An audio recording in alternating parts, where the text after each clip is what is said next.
we want America to know we are listening. That's why we're introducing America Speaking Out, a 21st century innovation that will revolutionize the relationship people have with Congress. This is our effort, a Republican effort, to change the course of history and the policies in Washington. Well, it may have just something to do with trying to win an election as well. And going from the party of no to the party of ideas. Top Line starts right now.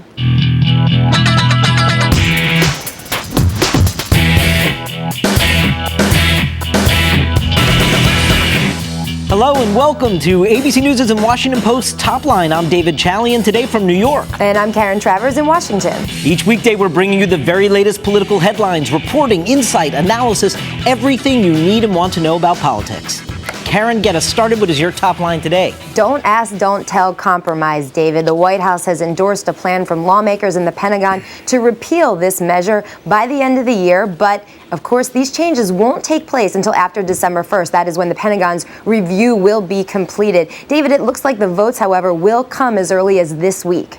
It is really fascinating to watch this. We've already heard from Secretary Gates and Admiral Mullen that they support the president's policy goals here, but they really didn't want this to happen until that review process. But this is the deal struck with the legislation because the Democrats in Congress going into this midterm election year, Karen, they want to rile up their base and get this beyond them. Republican rollout. That's our second top line today. You heard Kevin McCarthy there at the top of the show. This is Contract for America 2010 style, a bottom-up social networking fed kind of event that the Republicans rolled out today at the museum. It's calling America Speaking Out. This will be when the Republicans begin listening to all these ideas, Karen. But as you know, the eventual goal come Labor Day into campaign season is to sort of put out a contract-style document. A lot of listening, David, also combined with some town hall meetings to really engage people. This isn't just going to be accepting ideas. They want to talk about these ideas over the next couple months as well. Our next top line is lunching with the enemy. President Obama heads to Capitol Hill today to have lunch with Senate Republicans, something he hasn't done since just after his inauguration. And David, you can bet that at the top of the agenda today will be the oil spill and a little bit of immigration reform as well. Yeah, and I bet that don't ask, don't tell headline from the top of the show may also play into that meeting behind closed doors today. It will be excellent to see what happens behind those doors. And finally, bowing out.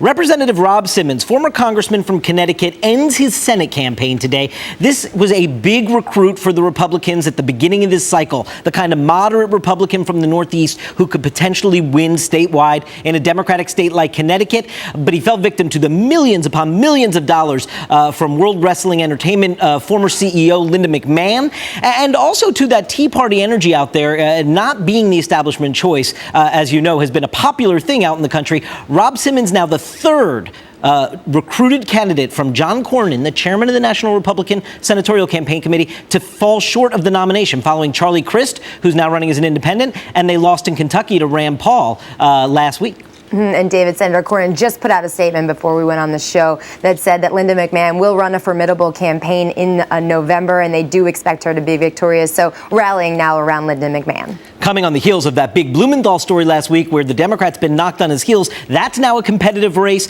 They're going to get Dino Rossi into the race in Washington, as you know, and John Cornyn is indeed expanding that map. We're going to begin with the big news at the museum this morning. The House Republicans were there for their big rollout of their Contract with America version 2010. We're joined by Republican Congressman Peter Roskam of Illinois. He's on the team putting this all together. Congressman, thank you for being here. And let me begin, if I may, with the idea. I get that you guys are trying to have this bottom up, bring the ideas in, but will you indeed, come September, sort of put out a document that you're going to ask all Republican candidates to sign on to for the 2010 elections? Well, this isn't about the 2010 election. This is about solutions right now. And I think what the American public has awoken to is that the current Democratic leadership in Congress has basically stiff-armed the public in terms of the decisions they've made to move forward on a very controversial health care bill, which is now upside down, a very controversial energy policy, and spending that has gone absolutely wild and out of control.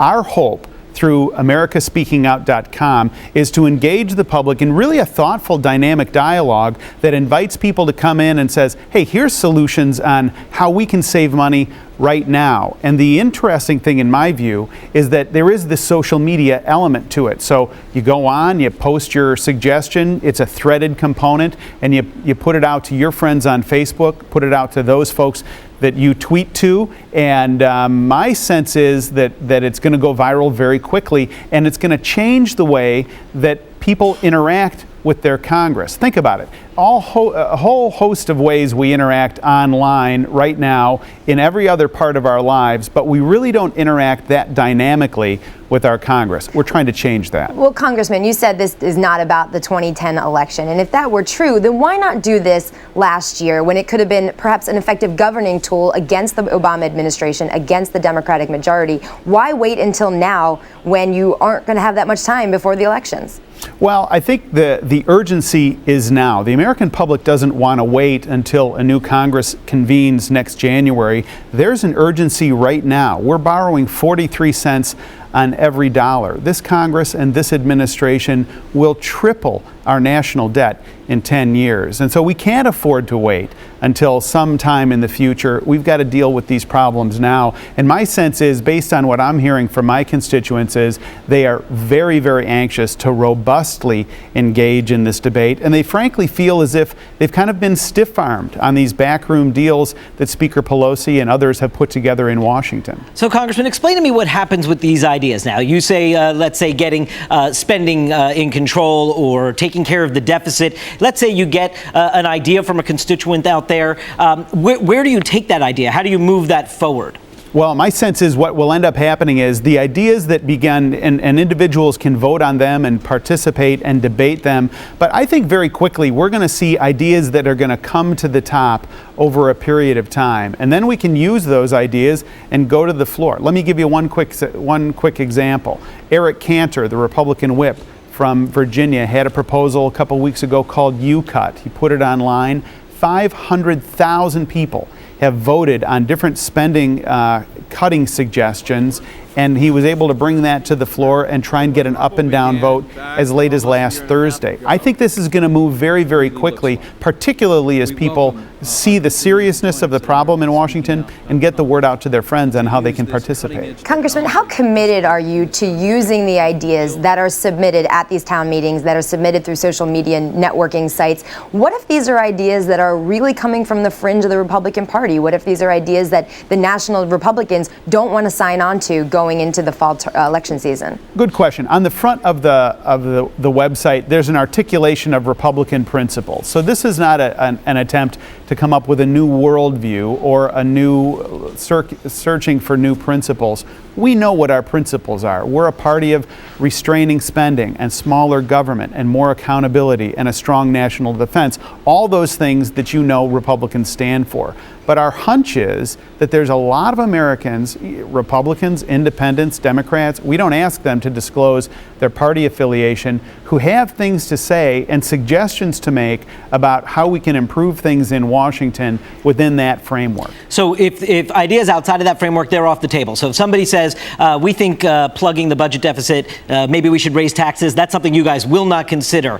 Are there other things that are sort of off the table from the beginning that just won't get your attention, even if they get listed on these websites? Well, I think this is the opportunity to sort of think about the possibilities of working with the entire American public on getting those things under control that we need where there's a great deal of common ground. Why, for example, is this Congress spending all of this time talking about other issues when it should be focusing on job creation and getting us forward-looking and making America more competitive around the world? What about term limits? If that comes up again, as it did in 1994, if that seems to be a groundswell idea out there, especially among Republican supporters, is that something you guys may want to take up and campaign on this fall? Look, I think that there's going to be a whole host of issues that are going to be on the table and part of the discussion. And the brightness, in my view, and the robustness about this is that everybody's able to participate. This is not one of these things where not even C-SPAN is allowed in, like we saw during the debate on the health care. This is where everybody is able to participate, and I think that's a fundamental change that the American public is really, really interested in. Congressman Peter Roskam, Republican of Illinois, thank you very much for coming on today to talk about this new initiative. We appreciate it.